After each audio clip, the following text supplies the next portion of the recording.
Hey y'all, welcome to episode 1 of season 2 of the Grits Co. It's Julian. It's Julian. Of course, we have Tadian, and we also have Earl here. But with us today, we have a very, very special guest. Come on. The one, the only, Damez. Everybody give it up for Damez. Woo! Thank y'all. What's up, y'all? How y'all doing? We're good. And thank you for joining us. Of course. Thank y'all for having me. Come on with a smooth tone. Really setting the stage for people. Yes. Slide in there. So, Damez, first of all, we definitely want to, again, thank you for coming to our show. Of course, we know it's a pleasure. Thank you. It's busy. You know, you got shows and things to do. But speaking of your creativity, right, we know that you have a very vivid imagination. We can tell that from the work that you put out. Tell us a little bit about your creative journey and maybe start off with, where you first discovered that you were talented in this way. So I guess if I could take it back to when I was very young, I'm from Mississippi originally. My family moved to Atlanta when I was 6 years old. What part of Mississippi? Jackson. Mm-hmm. And there's a video that I love to show all the time of like my 6th birthday where I'm like holding the Writings on the Wall album up. And I'm so glad that video just will live forever because it just represents like such a certain particular time in my life. Like I'm a Taurus, so my birthday's at the end of April. Earth sign, if you can't tell. But so in that video, in my birthday, the last like 2 or 3 months of my kindergarten year, I had to change schools, and we went while my parents were back and forth between Mississippi and Georgia, getting like the house together or whatever. We moved in with my mom's cousin in Meridian, Mississippi, which is like an hour and a half from Jackson, and where my mom's side of the family's from. And so I was kind of thrusted into like this new school at the very end of my kindergarten year. I had to leave all my friends, and so I didn't really have any friends. I didn't really know anybody. So in that video, I'm like, I'm at this table and I'm like opening these gifts, and these kids, or these kindergarten kids, are like looking at me like expecting like these big toys or whatever. And I pull out this Destiny's Child album, and I'm like the happiest kid in the world because by this point, I was already like a stan. You know, we're talking April 2000. At some point in 1999, I discovered my love for music through Destiny's Child, and so yeah, it was like, and then right after my birthday, a couple months later, maybe June, we moved to Georgia, and the rest was history. But so I'm the youngest of all brothers, and kind of growing up, like your siblings kind of all develop their niches and their like things. Yeah. So like my oldest brother was really into video games. The middle one, Ryan, who I lost, he was really into sports, and so music was always my thing. And I was always like, back then before like headphones and before the Walkman and before the iPod, it was like the boombox. I remember having my boombox, and I would be like playing my Destiny's Child album while my brother was playing his video games, and that just took off from there. I knew that music was going to be a big part of my life, like probably at 5 years old.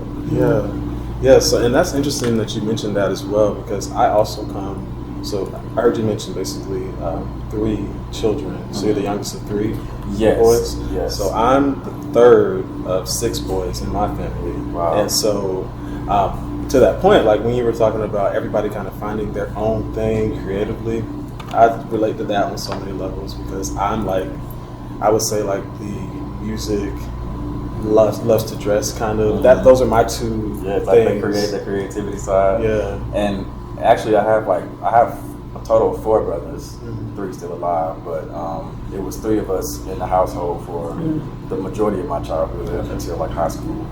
My oldest brother went to go stay with his father in Mississippi to finish out high school, so it was just me and Ryan at that point. And but yeah. Well, nice. So I want to move in that vein, talking about creativity, to talking about the project that just dropped, not too long ago dropped. Yes. So first, congrats on that. Thank you. So Hell Now, Heaven Later. Yes. Wow. a daring title, right? Yeah. It's a mouthful, maybe, but the girls put lots of things in their mouths. This is true. In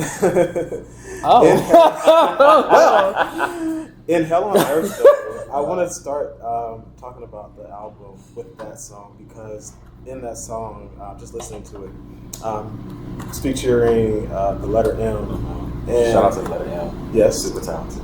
Yes, on that project, you talk about just the grinding and fighting to make something of yourself, and you mentioned like your setting in particular. So, can you take us to that place? I know you mentioned, the East Side, Redan Road. Like, take us to that place. What was that setting like for you, and how did that inspire you to create on this album?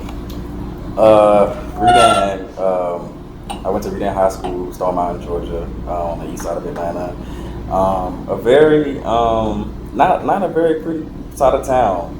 It used to be, I feel like, but yeah, it was. When I think about it, I think of like, I would say we were blessed growing up, and my parents made sure that we never really like longed for anything. We had what we needed, but we also struggled, and there were times where it wasn't that easy, and that, you know what I mean, and especially once my parents got divorced, which happened when I was in high school.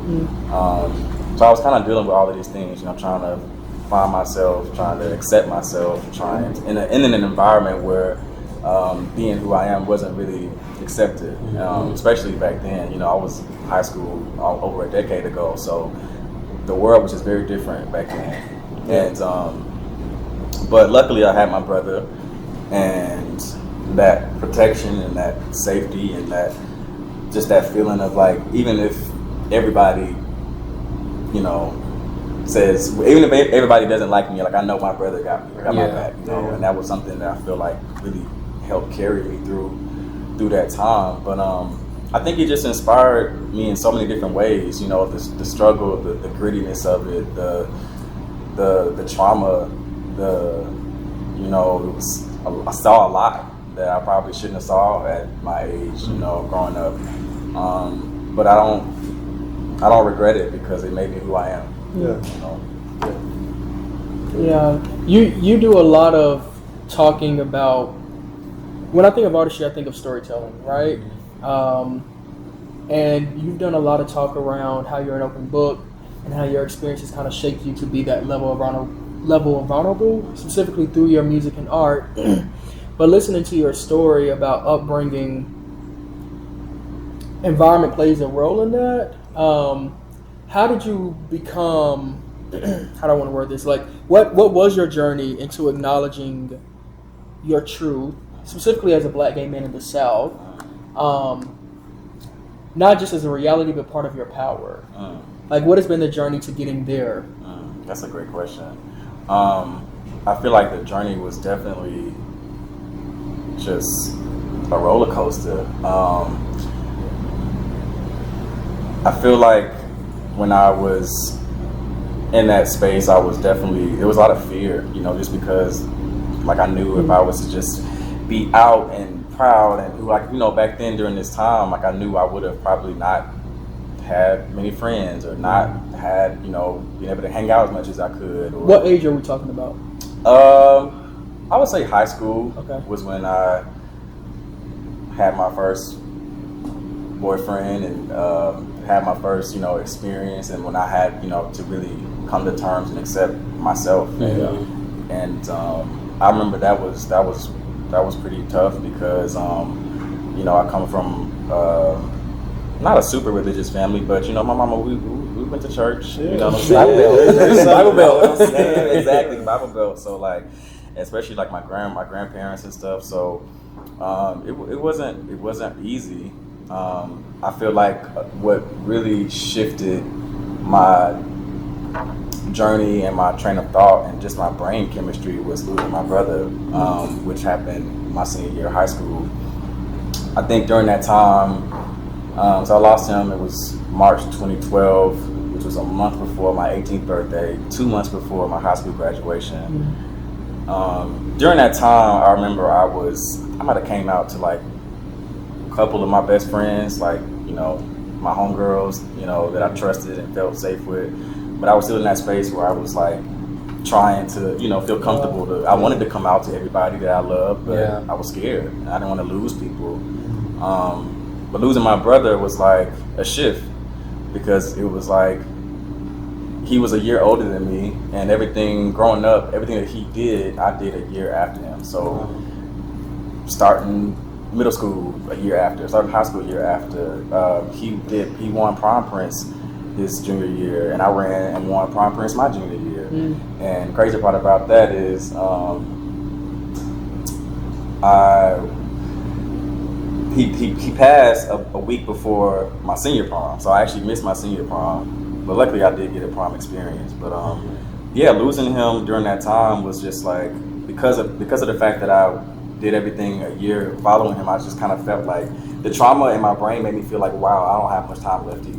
Like, I might die. Like, you know what I'm saying? Or I might not be able to finish out my freshman year of college because he couldn't. And so that trauma really shaped my perspective in a way that was like, fuck it, I don't care. Like, I'm about to like live my life. And if you don't like it, then you don't need to be in my life. So that definitely was a major shift in my journey. And I think after that, I just became a lot more just like my fuck it mentality kicked in. For sure.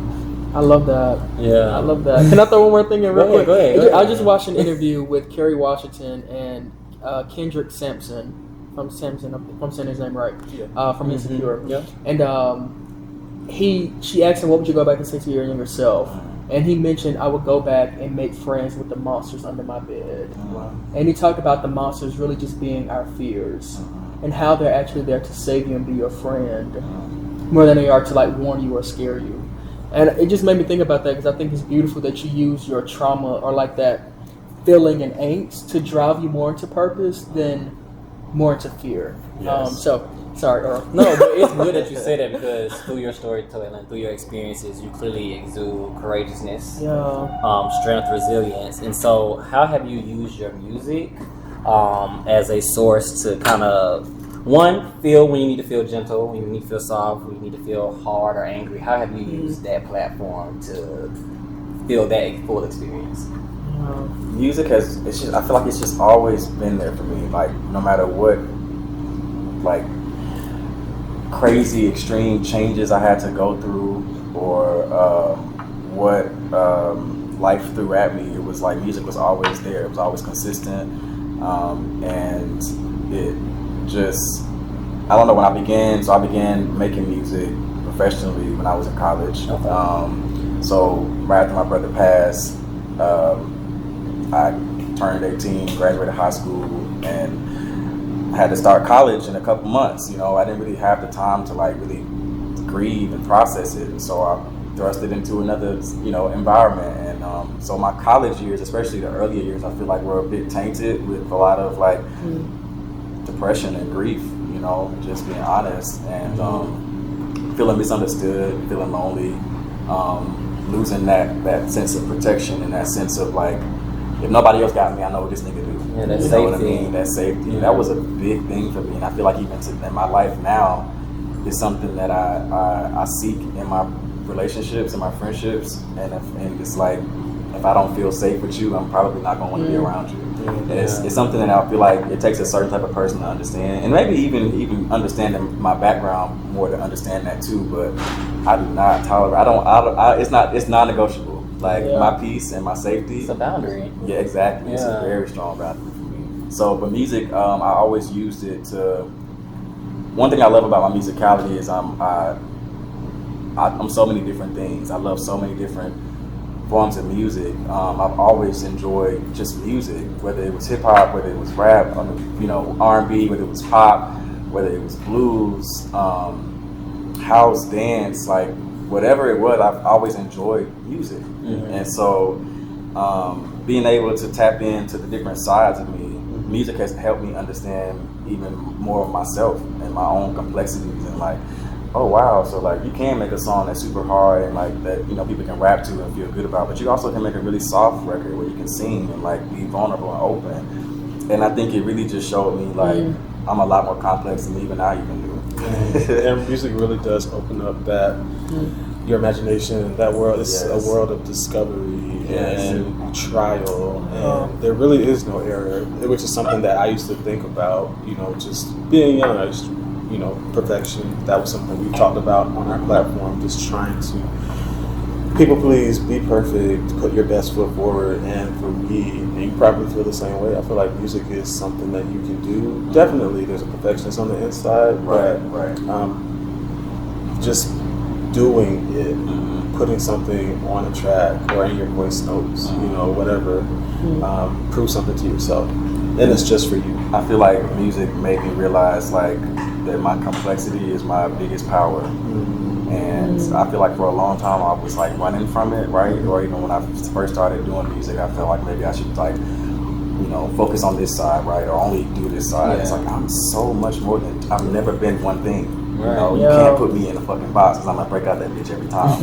You know what I'm saying? Like, and so as I've gotten older and as I've become more experienced and everything, it's like I want to showcase all those sides of me, because I feel like, especially as a black gay man from the South, we are so complex, and sometimes we grow up having to suppress certain sides. And I feel like life is too short for that shit. So music has really helped me understand like you are complex and the world just deserves all of you, not just one side. That's good. The world's ready for that too. Like, I do want to talk also more about just the title. I know I brought it up earlier. It is daring. It is something that makes you think. For me, at least for me, it did. You know, saying hell now, heaven later, made me think about the obstacles we face because of our location, being in the South, being black, being gay men. Also makes me think about overcoming, right? So like saying hell now but giving heaven later, that does tell a story in and of itself. I love that. So, I love that you hit the nail on the head. I caught that. But that's really like what we're doing here, and you know, we met you at the Black Queer Creative Summit. Like the whole point of storytelling is to let people know that no matter what it is you do, like there will be a journey. So what made you what made you say yes to that title? It was in my head I'm one of those people that like stuff will pop up in my head and I'll like just write it down. If I feel like it's good, I'll write it down and save it for later. And I had like this list of just like this running list of like working titles for years, and that was one that always just stuck out to me. And I did like maybe 2 or 3 projects like after I came up with that title. I think I came up with it like 2018 or something. And I just kind of locked it in my brain for some years, but I felt like it was time to my last couple of projects. I had focused on like, go back to what I was saying, feeling like I needed to focus on one thing, right? So I was focusing on like my up-tempo sound and like that club ready, like, you know, hard hitting, like spitting bars and all of that. And that's the sound that kind of took off and like that people are more familiar with. But I would be doing such a disservice to myself, to my listeners, to everybody, if I didn't acknowledge or highlight the other sides of me. So part of the purpose of this project was to go back to what I was doing when I first started out and, you know, showcase more sides of me instead of just the sides that, you know, feel good, right? And also life just was, you know, those late 20s, they kick your ass. Get it now. So it's tough. That Saturn return is something that I have learned to be very transformative, and so the project represents that too, in the sense of like it's a lot of obstacles, it's a lot of like pain and trauma, but like it's also light at the end of the tunnel. Like I'm always a hopeful person. I try to be as optimistic as I can be despite all of the shit that I've been through. And so I feel like, you know, it's like if I could just get through this shit and get to the other side, it's gonna be so much better. And people that can see the journey, people can see the pain, people can see the trauma, people can relate to it, you know, because we all going through stuff. And so I ain't perfect. My life ain't perfect. I struggle like everybody else. I go through shit, and I wanted to show that. Well, it's definitely like evident. I feel like a big piece of what's important as an artist is that you tell the truth, tell the world as you see it, or as you hope it to be. Yes. And so I think in this project you've done that. Thank you. So yeah. Next question though, I do want to talk a little bit about songs, not to make you pick favorites. Okay. Not to make you do that, but just if you could give our listeners just point them in the right direction. Like, what songs do you want the listeners to really hear? Oh, that's a tough one. Yeah. I guess it just depends on like your vibe. I always say it just depends on your vibe, what you like maybe going through at the time, or what you just. But sometimes it's not even like what I've learned too with music. Sometimes it's not exactly like what you might be going through, but like what you want to feel like, right? Yeah. Like I may be going through this, but I don't want to feel this right now. So I'm not going to listen to music that's going to contribute to this feeling. I want to listen to something that's going to try to make me feel differently, right? So if you want to turn up, Ben's Boy, Trey Young. If you, thank you. Yeah, I love it. Thank you. If you, if you thinking about love, wishful thinking, if you've been heartbroken, it's Sorry Not Sorry and Par for the Chorus. If you are just in an introspective, maybe going through a tough time, Stay Afloat is one of my favorite records because it's just so raw and so vulnerable, and like I feel like I'm singing like I've never sung before, ever on a song before. And that song took me like maybe 2 years to finish because I kept like re-recording shit. And I'm like, I need to make sure I was like, if I'm gonna be singing like this, I need to make sure but yeah, it's different sounds. Also too, I was very intentional about like showcasing different sides of hip hop in this album because I feel like even within the LGBT space, I mean, obviously there's a lot of us that either aren't very familiar with hip hop or haven't really dived into it that deep, and for multiple reasons, right? Because some of us feel like, well, why would I want to go listen to some niggas that don't even like who I am? So it makes sense, but for me, I've grew up on all type of music, so hip hop was always a big thing for me, always a big part of my inspiration and my everything. So I wanted to make sure that I was like introducing in a way different sounds of hip hop that people probably weren't familiar with. On top of the R&B and stuff too, so yeah. And that also, just to throw this in, that's a really, I feel like that's a service to people who are, maybe just younger, may not have had that historical context on like where hip hop rap came from, like the sounds that were popular. Like I'm thinking about Contrary to Norm and how that song sounds versus like Trey Young, right? Right. And so Contrary to Norm is definitely giving me like that 90s, early 2000s. Showing you evolution. Yeah, so you can see that story. So you have like, and that's what I really love about the project too, because you have like within the hip hop, you got boom bap, you got the trap club shit, you got emo rap, you got the conscious rap, like Contrary to Norm, and it's like, I love that I can do all of that. Yeah. So AKA, you listen to the whole album. Listen to the whole album. You gotta listen to the whole shit. Because it's giving you everything. Everything. Yeah. You really are kind of already tap dancing on a lot of what I was curious to know about today. Really? And you really are. But I also think it's beautiful, like how naturally you're already processing from some of those places. And want to hold space for that, and like the fact that, cause we all talked about Stay Afloat, right? And the word, literally, I will pull up the message. The word I used was raw. Yeah, really. It felt so vulnerable, right. And for you to use that word and to say, this is my first time ever singing, it's like, that's exactly what it is. But like for you to open up yourself in that way and then connecting that back to this experience at 17 with your brother and this constant quest to not just do it for him, but what that has done in terms of your evolution and growth as an individual.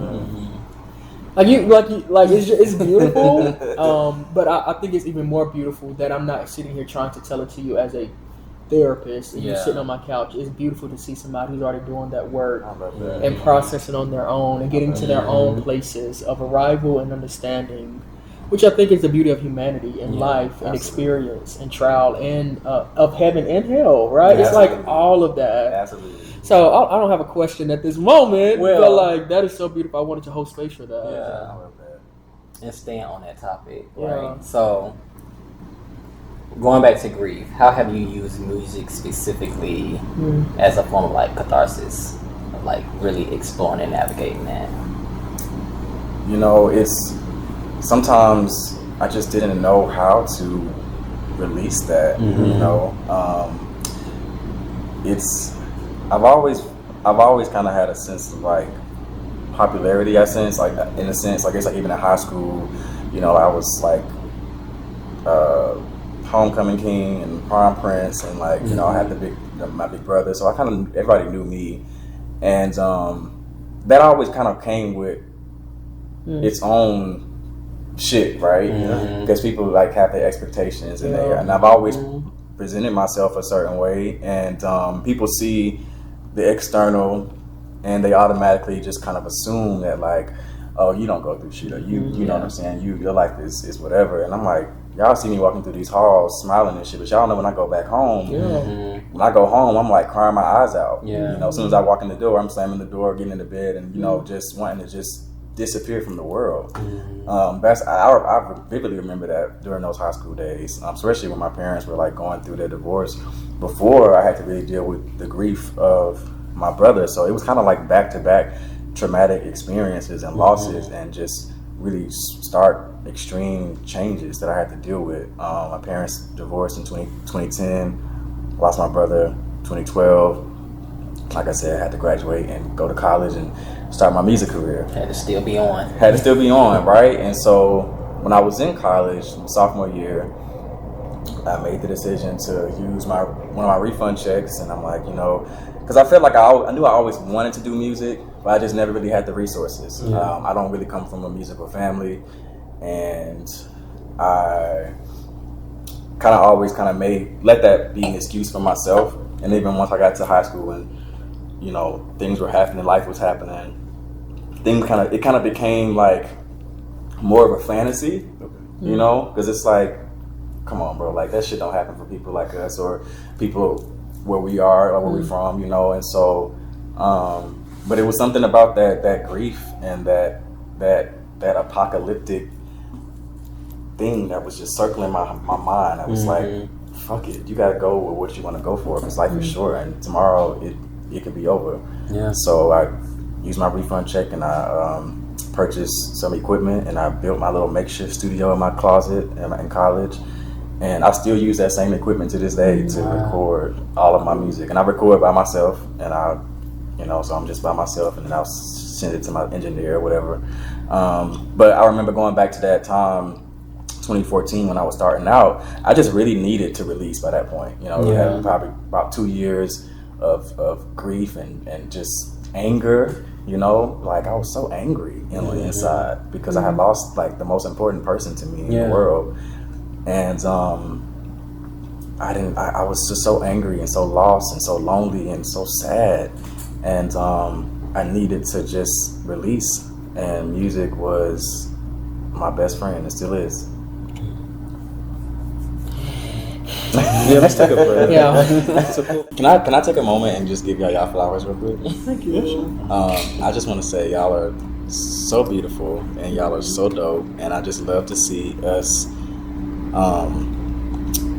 living in our truth, but going after our dreams, and just the professionalism, the like y'all doing that shit, you know, y'all not just doing it, y'all didn't just say, oh, we want to do a podcast, but y'all really doing it, and that's just so beautiful. I love to see that. It's so inspiring. Keep going. It's like people that need to see this, you know, they need to see, like, if I'm gonna do something, I need to really do it. And that's how I've always been, and I see that in y'all, and I just want to say thank y'all for just being y'all and being so dope. Thank you, Dad. Thank you so much. Oh, thank you. Might need a little triangle. Interrupt. Not a triangle, no, that Candace triangle. A triangle. All right, we're reset. Yes. We had to take a little breather. That was So we have to take a little break, but now it's time for Games with Dames. He might actually be my producer. Not too much. Okay. You'll see my name in the credits. So we want to play a quick game of rapid fire with you while we have you here. Okay. So I'm just gonna shoot something out and give us the first answer that comes to your head. Okay. All right, good. All right. Cool. It'll be painless. So first off, what is your Mount Rushmore of rappers? Four. Yes. My Mount Rushmore. Okay. Rapid fire shit. Yeah. I'm gonna go with 3 Stacks. Uh-huh. I'm gonna go with Hove, Eminem, and this may be a little controversial, but I'm gonna say Drake. Drake. Oh, hey, that's your Mount Rushmore. Okay. Anybody else got something to say? Y'all have your own. Okay. Worry about yourself. I'm going up this mountain to save my marriage. Right. All right. Number 2. Who has the most creative flows then? Out of those, Yeah. that's a shit. Set yourself up. I know. Probably 3 Stacks. That nigga is just a magician. Yeah. All right. Cool. All right. Next up, who inspires you career-wise? It can be out of those people or anybody else. Beyonce, Giselle Knowles Carter. Yes. Absolutely. I'm your husband. I'm his young man. Husband. Yo, man. All right. Next up, who is your dream collaboration for a song? Beyonce. Beyonce. All right. Beyonce all on the Mount Lion Picker. Period. Last up, what is a well-known song that you would love to either remix or be featured on? Ooh, that's a great one. I'm gonna say Billie Jean by Michael Jackson. There's a story behind that. So when I was in 10th grade, my mama took me and Ryan on a cruise, and we were on this cruise. They had like this karaoke thing, and me and Ryan got up there and we performed Billie Jean by Michael Jackson. Well, I kind of was doing most of it. He was just kind of just on stage with me, but like it's a memory that I just always have. And that song is will always be just have a special place because of that memory. I remember like we were getting off the boat when we got to Mexico, and people were like, "Oh my God, you're the kid that was singing Michael Jackson last night. Oh my God, you did so good. Can I have your autograph?" And I was like, "Oh, it's okay. I might do a little something, you know." Sure, Jan. So yeah, Billie Jean. Billie Jean, that's a good one. All right, cool. So, the last question. What is the biggest takeaway that you desire for everyone to know about your artistry? The biggest takeaway. I would say life is never going to be perfect, but you gotta just know who you are, and just keep going. And there are people that need you, and I want people to take away like strength and resilience and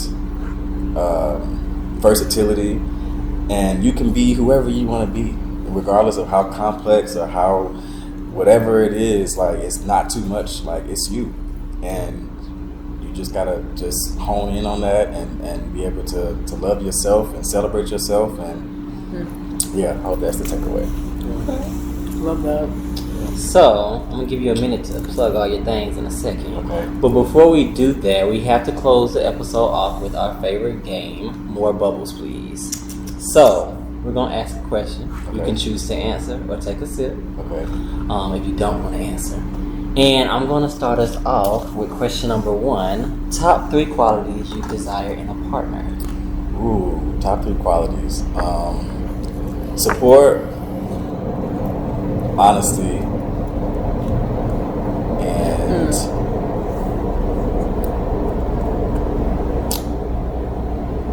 I'm trying to find how to word this. Somebody who is patient, you know, and patience in the sense of like none of us know everything, right? So like I feel like for me, I know I'm gonna always be a student to the day I die. It's my favorite thing about myself is I love to learn. I love to be a student, and so I want somebody that's willing to learn with me, you know. because none of us have it all figured out. So let's figure it out together. Okay. And what y'all got to that? Honesty, consideration, Yes. and adventurous. I was gonna say that too. Love and adventure. Come on. That's right. For me, it's definitely so. Consideration is really big for me. I love someone who is passionate about whether it's their work or their gifts. Just someone who has passion. And then 3, someone who is family oriented. Okay. Yeah, mine is passionate for sure.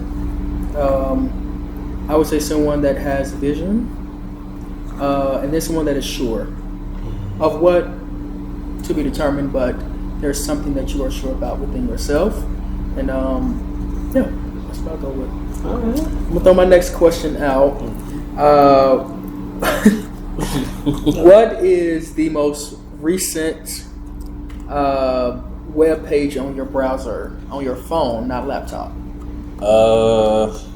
I was looking up this venue that I have to perform at to just get a better idea of the space, because I like to be super prepared. Yeah. So yeah, it's kind of a boring answer. Sorry. No, it just reminded me what mine actually is. What is The house. Oh. Yeah, I love Google mapping things. Like I'll plug in an address to anywhere, just houses. I'm nosy like that. Mm-hmm. So mine was looking up someone's house. Whose house was it? Well, more bubbles. More bubbles. Just had to ask. Mine is boring. I was looking at furniture. Ain't nothing wrong with furniture. That's exciting. We love sitting on new things. Well, I don't even know. Actually, mine was looking up a restaurant here in Atlanta. I don't remember. I just knew he was gonna have the explicit answer. Who would be the one? That's the one. Not my web browser. You said that not the incognito browser, but the regular browser. Okay, where would you relocate if you had to move out of the South? California. That was quick. Yep. I've been California dreaming for a little minute now, so I'm gonna make it happen. Yep. Paris. Out of the South. I still say New York. New York would be cool. Beautiful place. Mine is it's DC, or I would be like Courtney and go to Panama. I see you. come back. I see you in DC. I just can't do the cold though. DC was South, but Don't give me DC. sorry, yes. It's not. You're DC too. But speaking of DC, you have the next question. Okay, so last question before we wrap up this episode. We're all Beyonce fans. I know that's right. All In the right all four. space, All baby. four. Absolutely, absolutely. Yes. Down. And our Boots. Beyonce's best solo album. Self-titled. Absolutely.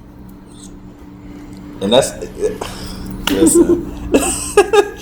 Only because I want to say Renaissance, but self-titled just it's a more dynamic, and it has more of those different sides that I personally like in a full body of work that can kind of tap into different sides. Renaissance is more streamlined, which is it's a perfect album. It's what I'm saying, but self-titled is like. Yeah. That album changed my life. That album came out December 2013. I decided that month that I was gonna use my refund check the next month and buy my studio equipment in 2014. I put my first project out, and she even said on mine something about on my mind what she said something up past my bedtime. something about midnight. She said something about midnight. Like what was it? What was the fucking line? Shit. I'm gonna think about it, but they're gonna put it somewhere. But I ended up naming my first project "Midnight on Cloud 9," which came out the following December. So self-titled changed my life. That album will always be my number one. I'm sorry. No, love it. So for me, it's pretty easy. For me, it's B-Day. I love B-Day. Like it was a transformational album for me. Like I had watched like the tours and whatnot for Destiny's Child and like growing up, but when B-Day came out, I just remember being like head over heels in love with the entire project, all the visuals. She looked like she was having fun. She was in the fields. She was getting her body. She was in the kitty cat. Like all my core childhood memories. Like when I think about like an artist, a woman like that, singing, dancing, performing the whole bit. B-Day was what put me on to that level of showmanship. B-Day was a moment. Yeah, B-Day was a moment. So special place in my heart. I really want to stand 10 toes down on 4. Come on, 4 stands. That has been it. But Renaissance is not playing with me. Renaissance is that girl. So I don't know if it's just because like time, right? That Renaissance. Renaissance is chokeholding me right now.